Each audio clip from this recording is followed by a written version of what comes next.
അനുസരണം ബലിയേക്കാൾ നല്ലത്. ഈ വാക്യം പപ്പയും മമ്മിയും പറഞ്ഞ് എത്രയോ തവണ നാം കേട്ട് തഴമ്പിച്ചതാണ്. വിശുദ്ധ വേദപുസ്തകത്തിലെ പഴയ നിയമം പരിശോധിച്ചാൽ ബലികളുടെ ഒരു നീണ്ട നിര തന്നെ കാണാൻ കഴിയും. അബ്രഹാം ഇസഹാക്കിനെയും കൊണ്ട് മല കയറിയത് ബലി കഴിക്കാനായിരുന്നു. യേശുക്രിസ്തു കുരിശു ചുമന്നതും സ്വയം ബലിയാവാനാണ്. ഇക്കാര്യമൊക്കെ വിശദമായി പഠിപ്പിച്ച് സൺഡേ സ്കൂൾ അധ്യാപകനായ മത്തായി അപ്പച്ചൻ തൊട്ട് മുമ്പിലിരുന്ന് ഉറങ്ങിയ കുഞ്ഞി പൗലോയുടെ ചെവിയിൽ ഒരു ചെറിയ തട്ട് കൊടുത്ത് മെല്ലെ ചോദിച്ചു, ഇതിൽ ഏത് ബലിയാണ് പ്രധാനമെന്ന്. ഞെട്ടി എഴുന്നേറ്റ കുഞ്ഞി പൗലോ ഉറക്കെ പറഞ്ഞു, അത് മഹാബലിയാണെന്ന്. കൊച്ചുകൂട്ടുകാരുടെ മനസ്സിലൊക്കെ ഓണവും മഹാബലിയുമാണ്. നിറഞ്ഞ ഒരു ഓണാശംസ നേർന്നുകൊണ്ട് ഇന്നത്തെ ഞായർ പള്ളിക്കൂടം ആരംഭിക്കുന്നു. എല്ലാ കൂട്ടുകാർക്കും സ്വാഗതം.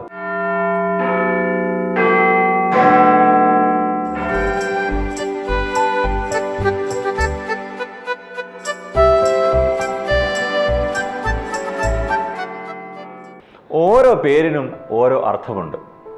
അങ്ങനെ നോക്കുമ്പോൾ വേദപുസ്തകത്തിൽ നിന്നാണെങ്കിൽ പോലും പേരുകൾ സ്വീകരിക്കുമ്പോഴും കൊടുക്കുമ്പോഴും പലതും ശ്രദ്ധിക്കേണ്ടതുണ്ട്.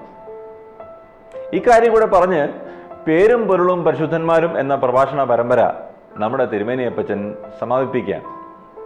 അഭിമന്യ ഡോക്ടർ ഗബ്രിയേൽ മാർ ഗ്രിഗോറിയോസ് തിരുമേനിയുടെ പ്രഭാഷണത്തിലേക്ക്. പിതാവിൻ്റെയും പുത്രൻ്റെയും പരിശുദ്ധാത്മാവിൻ്റെ നാമത്തിൽ തനിക്ക് സ്തുതി. ഈ കാലത്ത് ഇടക്കാലത്താണ് വളരെ കേട്ടാൽ ഒരർത്ഥവും തോന്നാത്ത ശബ്ദം മാത്രമുള്ള പേരുകൾ വിളിക്കാൻ തുടങ്ങിയത്. എന്നാൽ അതിനു മുമ്പുള്ള കാലങ്ങളിൽ ഈ പാരമ്പര്യം കാത്തു സൂക്ഷിച്ചിരുന്നു. പക്ഷേ ഇപ്പോൾ പുതിയൊരു പ്രവണത ഉണ്ടായിട്ടുണ്ട്. ചെറുപ്പക്കാരായ ദമ്പതിമാർ അവരുടെ കുഞ്ഞുങ്ങൾക്ക് വേദപുസ്തകത്തിലെ അർത്ഥമുള്ള, അതോടൊപ്പം തന്നെ ചരിത്രത്തിൽ, സഭയുടെ ചരിത്രത്തിൽ അർത്ഥമുള്ള പേരുകൾ വിളിക്കാനുള്ള പ്രവണത ഈ അടുത്ത കാലത്തായി വർദ്ധിച്ചിട്ടുണ്ട്. ഈ അടുത്ത സമയത്തൊരനുഭവം ഞാൻ പങ്കിടാം.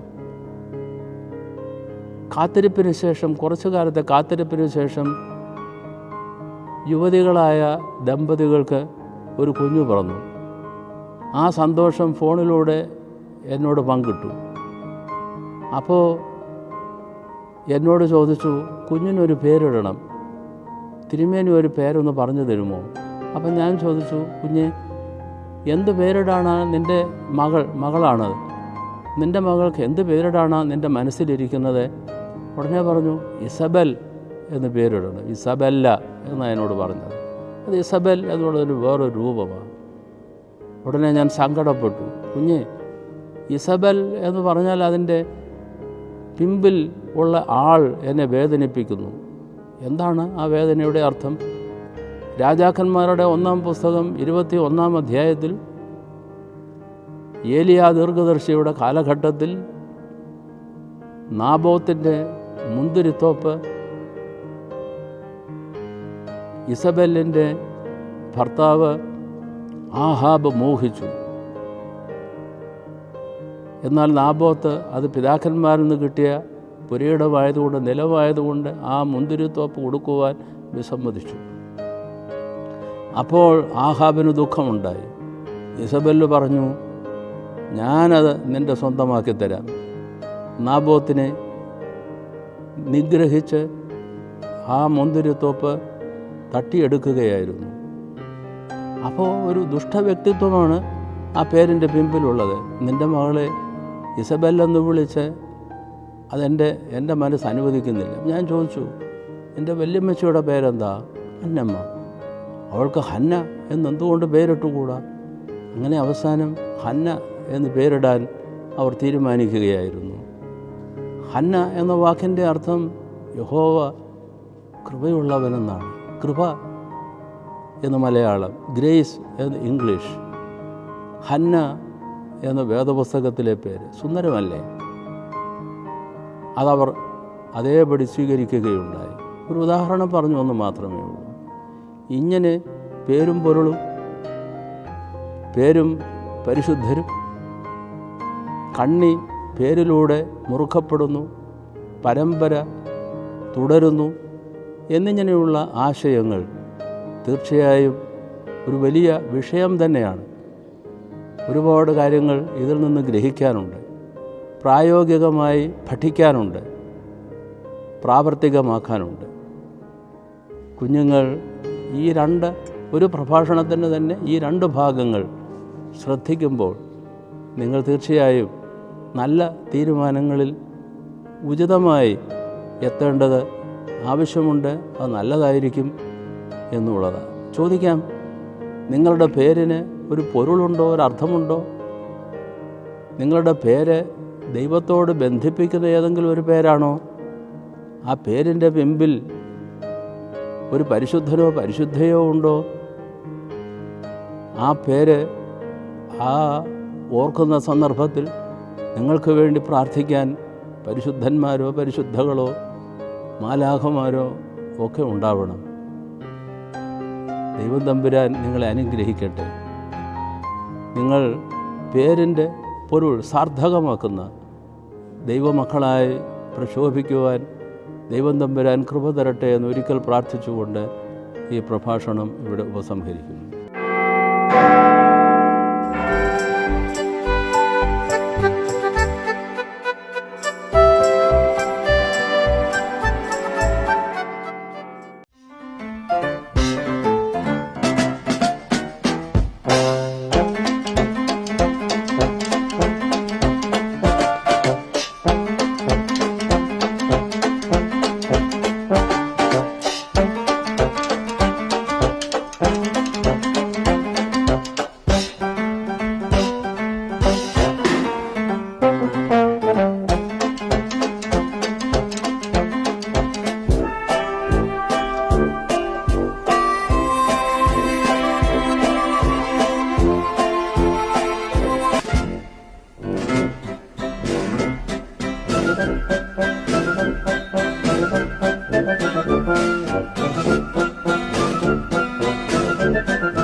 മഹാബലി അല്ലെങ്കിൽ മാവേലി തമ്പുരാനെ ചുറ്റിപ്പറ്റിയാണ് മലയാളത്തിൻ്റെ എക്കാലത്തെയും സന്തോഷമായ ഓണത്തെക്കുറിച്ചുള്ള ഐതിഹ്യങ്ങൾ. ഈ വർഷം നമുക്ക് ഓണാഘോഷങ്ങൾ കുറവാണ്, കാരണം COVID-19 എന്ന മഹാമാരി തന്നെ. എന്നാലും മഹാബലി തമ്പുരാന് വരാതിരിക്കാനാവില്ലല്ലോ, കാരണം അദ്ദേഹം നമുക്ക് വാഗ്ദാനം ചെയ്തിട്ടുള്ളതാണ് എല്ലാ വർഷവും വന്നുകൊള്ളാമെന്ന്. പണ്ട് വാമനനോട് 3 അടി മണ്ണ് വാഗ്ദാനം ചെയ്തതിൽ നിന്ന് പിന്മാറാത്തത് കൊണ്ടാണ് മാവേലി തമ്പുരാന് പാതാളത്തിലേക്ക് പോകേണ്ടി വന്നത്. അതുകൊണ്ട് വാഗ്ദാനങ്ങളിൽ നിന്ന് പിന്മാറുന്ന പ്രശ്നമേ ഇല്ല. എന്നാലും കൊറോണ വൈറസിനെ കുറിച്ച് പറഞ്ഞ് ആരോ ഭയപ്പെടുത്തിയിട്ടുണ്ടോ എന്നൊരു സംശയം. സംഭവം എന്താണെന്ന് നമുക്ക് തന്നെ കണ്ടു നോക്കാം.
സന്തോഷങ്ങളും സങ്കടങ്ങളും പങ്കുവയ്ക്കാൻ കഴിയുന്നത് ഒരു വലിയ ഭാഗ്യമാണ്.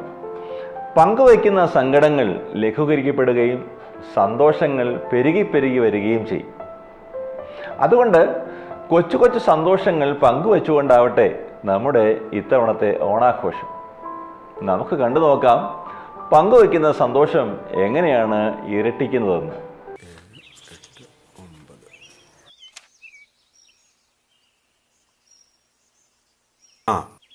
മാത്യുസേ,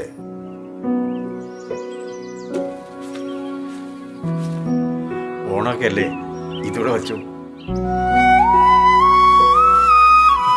ശരി.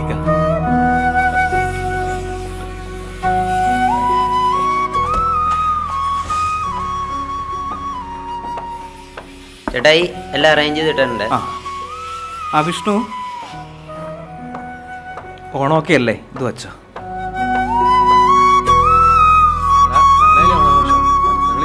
എന്തിനും പരിപാടിക്ക് കൂടണ്ടേ? ഉടമ്പലുണ്ട്, കല്യാണ മത്സരമുണ്ടോ? കഴിഞ്ഞാണ് എനിക്കായിരുന്നു കല്യാണ മത്സരത്തിന് ഫസ്റ്റ്. എടാ ഞാനേ ചിലപ്പോഴേ കാണുള്ളൂ. കൂട്ടറേ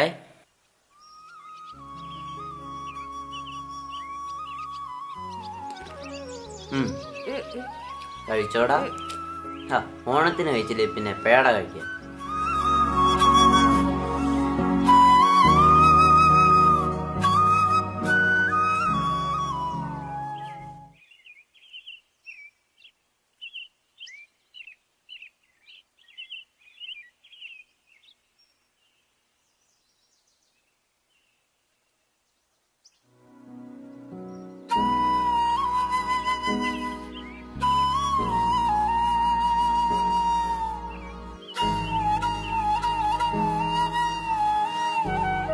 ഓണത്തിന് മാത്രല്ല, എൻ്റെ കിട്ടുമ്പോഴൊക്കെ തരാട്ടോ.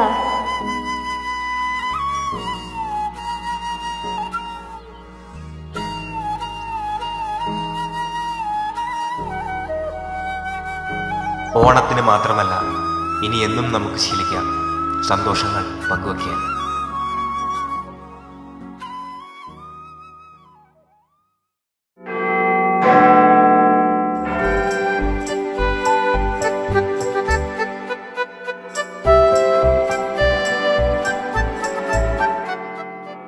ചോദ്യം ഉത്തരം. കഴിഞ്ഞ ആഴ്ചത്തെ ചോദ്യം ഇതായിരുന്നു: നാം ഏത് കൂദാശ സ്വീകരിക്കുമ്പോഴാണ് ജീവന്റെ പുസ്തകത്തിൽ പേരെഴുതപ്പെടുന്നു എന്ന് വിശ്വസിക്കപ്പെടുന്നത്? വിശുദ്ധ മാമോദിസ എന്നതാണ് ശരിയുത്തരം. ശരിയുത്തരം അയച്ച എല്ലാ കൂട്ടുകാർക്കും അഭിനന്ദനങ്ങൾ. ഇന്ന് സമ്മാനത്തിനായി തിരഞ്ഞെടുക്കപ്പെട്ടിരിക്കുന്നത് ആൻ എലിസബത്ത് നയനാൻ, അയർലൻഡിൽ നിന്നാണ് ഉത്തരം അയച്ചിരിക്കുന്നത്. ആദ്യം ലഭിച്ച ശരിയുത്തരം എയ്ഡൻ ജോസഫ് അജി, പത്തനംതിട്ട ജില്ലയിലെ കൂടലിൽ നിന്നാണ് ഉത്തരം അയച്ചിരിക്കുന്നത്. രണ്ടുപേർക്കും അഭിനന്ദനങ്ങൾ. രണ്ടുപേർക്കും പ്രത്യേകം സമ്മാനം ലഭിക്കും. പ്രിയപ്പെട്ട കൂട്ടുകാരെ, ഓണം പ്രമാണിച്ച് നിങ്ങൾക്ക് ഇന്ന് ചോദ്യങ്ങളില്ല. വലിയ സങ്കടങ്ങൾക്കിടയിൽ ഈ ചെറിയ ഓണം പഴയ വലിയ ആഘോഷങ്ങളുടെ ഓർമ്മ പുതുക്കൽ മാത്രമായി കടന്നുപോകും. ഇത്തവണത്തെ ഓണം നിങ്ങളുടെ ചെറിയ സന്തോഷങ്ങൾ മറ്റുള്ളവരുമായി പങ്കുവയ്ക്കുന്നതാവട്ടെ. വിശന്നിരിക്കുന്ന ഒരാൾക്കെങ്കിലും ഭക്ഷണം കൊടുക്കുക. ഒന്നും കഴിയുന്നില്ലെങ്കിൽ മറ്റുള്ളവരെ നോക്കി സ്നേഹപൂർവ്വം പുഞ്ചിരിക്കുക.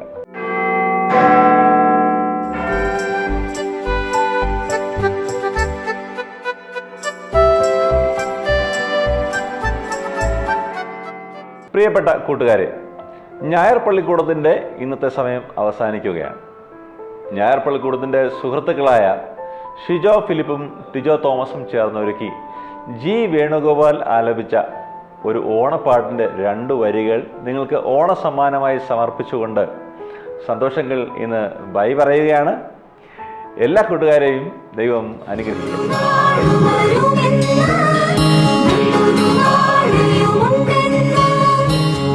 പൊന്നോണം ഓണം പൊന്നോണം ഓണം പൊന്നോണം ഓണം പൊന്നോണം.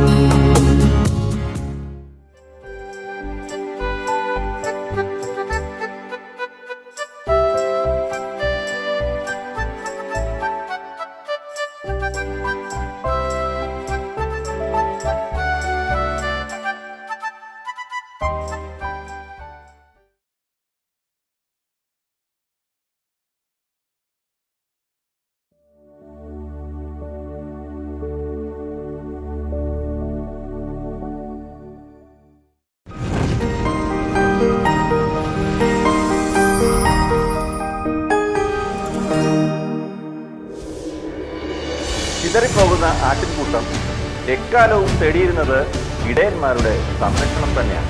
2020 ഓഗസ്റ്റ് 31 മുതൽ സെപ്റ്റംബർ 8 വരെ തിരുവനന്തപുരം ഭദ്രാസനത്തിന്റെ മാനവ ശാക്തീകരണ വിഭാഗത്തിന്റെ സഹകരണത്തോടെ വൈദിക സംഘവും ബെർഷ്യാമോ അസോസിയേഷനും ചേർന്ന് ഒരുക്കുന്നു ഒരു പഠന പദ്ധതി. മാനസിക സമതുലനതയും ഇടയ ശുശ്രൂഷയും.